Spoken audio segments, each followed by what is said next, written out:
Hi class, it's Miss Megan, and today I'm going to be reading the Ceremony of 12 from The Giver. So here we go. The audience was clearly ill at ease. They applauded at the final assignment, but the applause was piecemeal, no longer a crescendo of united enthusiasm. There were murmurs of confusion.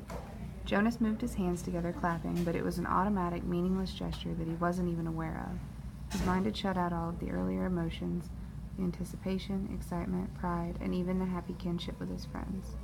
Now he felt only humiliation and terror. The chief elder waited until the uneasy applause subsided, then she spoke again. "I know," she said in her vibrant, gracious voice, "that you are all concerned, that you feel I have made a mistake." She smiled. The community, relieved from its discomfort very slightly by her benign statement, seemed to breathe more easily. It was very silent. Jonas looked up. "I have caused you anxiety," she said. "I apologize to my community." Her voice flowed over the assembled crowd. "We accept your apology," they all uttered together. "Jonas," she said, looking down at him, "I apologize to you in particular. I caused you anguish." "I accept your apology," Jonas replied shakily. "Please come to the stage now." Earlier that day, dressing in his own dwelling, he had practiced the kind of jaunty, self-assured walk that he hoped he could make to the stage when his turn came. All of that was forgotten now. He simply willed himself to stand and to move his feet that felt weighted and clumsy, to go forward, up the steps, and across the platform until he stood at her side. Reassuringly, she placed her arm across his tense shoulders. "Jonas has not been assigned," she informed the crowd, and his heart sank. Then she went on. "Jonas has been selected." He blinked. What did that mean? He felt a collective questioning stir from the audience. They too were puzzled. In a firm, commanding voice, she announced, "Jonas has been selected to be our next receiver of memory." Then he heard the gasp, the sudden intake of breath, drawn sharply in astonishment by each of the seated citizens. He saw their faces, and eyes widened in awe. He still did not understand. "Such a selection is very, very rare," the chief elder told the audience. "Our community has only one receiver. It is he who trains his successor."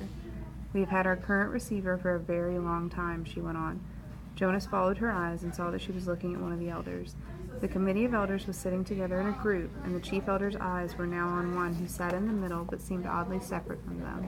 It was a man Jonas had never noticed before, a bearded man with pale eyes. He was watching Jonas intently. "We failed in our last selection," the chief elder said solemnly. "It was 10 years ago when Jonas was just a toddler. I will not dwell on the experience because it causes us all discomfort." Jonas didn't know what she was referring to, but he could sense the discomfort of the audience. They shifted uneasily in their seats. "We have not been hasty this time," she continued. "We could not afford another failure."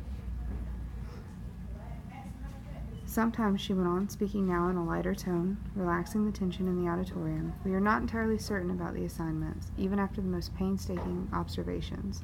Sometimes we worry that the one assigned might not develop, through training, every attribute necessary.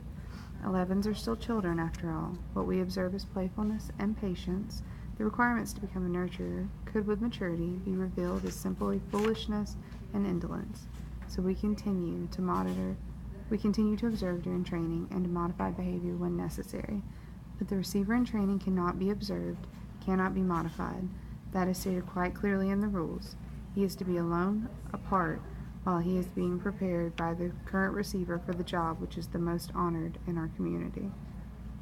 So the chapter goes on to talk about the rest of the Ceremony of 12 and what it means to be the receiver. And I hope this got you a little bit interested. And I would love it if you would go read the rest of the book because it really, really is a good